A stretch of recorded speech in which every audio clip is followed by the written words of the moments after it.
Reached out to a guy I've known for a long time. Gosh, I don't even want to say my Temple News days is how far back I go. So you're talking 1991, probably the first time I met the great Black Jack McCaffrey, the Delaware County Times columnist, a Baseball Writers of Association Hall of Fame voter, somebody that as we went to break, I said, oh, he's got a Hall of Fame vote. So that means he's ready to put Rhys Hoskins in Cooperstown. Hey, Jack, how are you? Hey, doing great, Pete. Thanks. How are you? I'm doing well, thanks. And yeah, I'm going to say like Temple News with those little like TRS laptops that Radio Shack sold that only had 2 or 3 lines of text. And we were pounding away out deadlines there for our respective newspapers we were writing for at the time. I think we go that far back.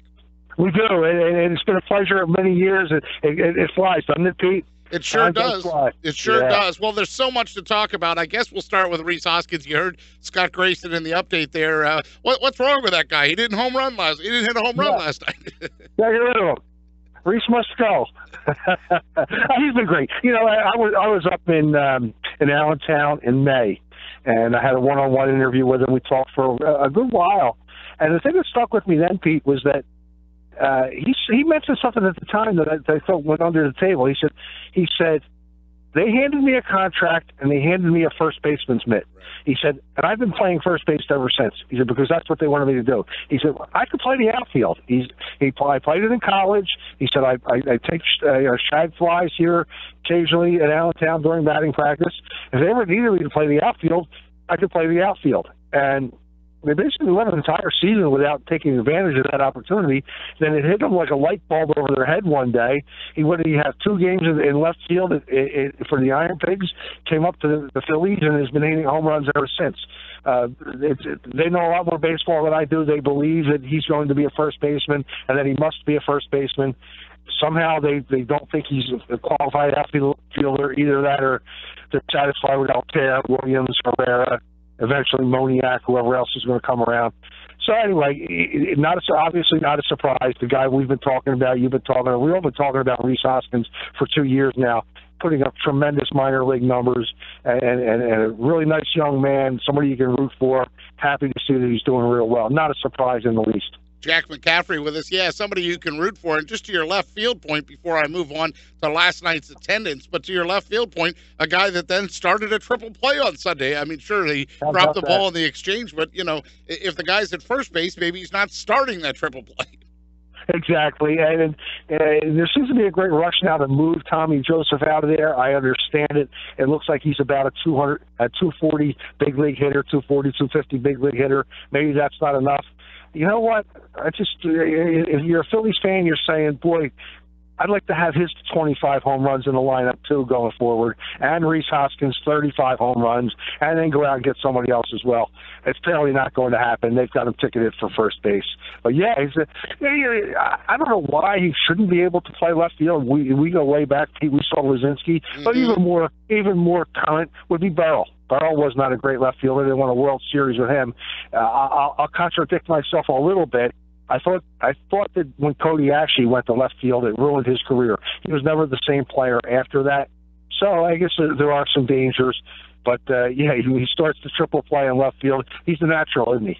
He sure is. Roy Hobbs, and you're a natural, too. Jack McCaffrey, a longtime columnist for the Delco Times and a guy that I've known for many, many years. So what does it say to you, Jack, then, that 15,154 showed up last night? Here, finally, you have youth is served, and you've got this exciting young player. And and that's the paid attendance, right? I mean, I bet it looked a little more empty in reality.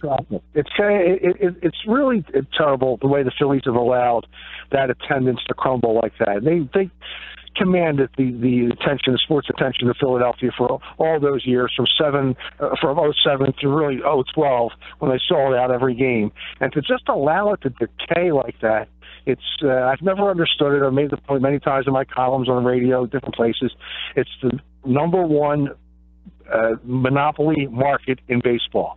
And there's no other market bigger than Philadelphia that only has one team. And to allow that to become, it's just a product that it's become, a tolerance of mediocrity from the top. To me, it started when Pat Gillick a couple of years ago said, well, it might be 018, it might be 019.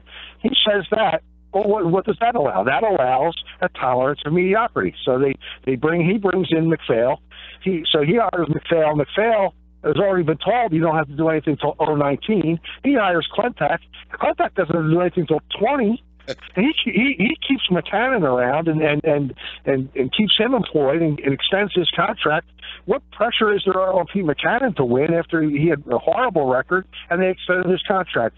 And then if the players see that managers are getting rewarded for not winning, and the general manager doesn't have to win, and the ownership doesn't seem to care, well, then the product you get is a bad product. You get a bad product, and we circle around at the beginning of this conversation.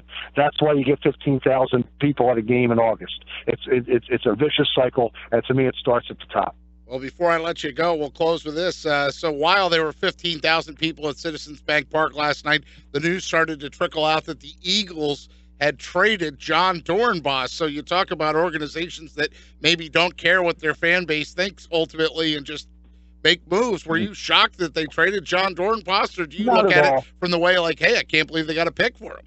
They got a 7th-round pick for a 30-something-year-old man that's at the end of his career and took time off last year to go to a stupid reality TV show. The guy, I mean, really, I've heard a lot today about how Jon Dorenbos was a positive influence in the clubhouse.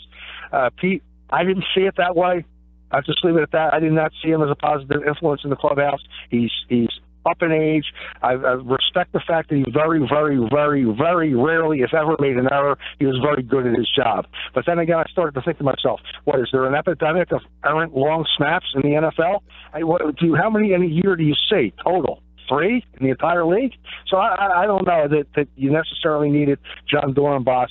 If I can get a 7th-round pick for him, then I think that Howie Roseman did a good job. And the fans of Philadelphia will get over that quickly, I think. In 2, 3, 4, maybe 5 words, sum up your thoughts on McGregor Mayweather.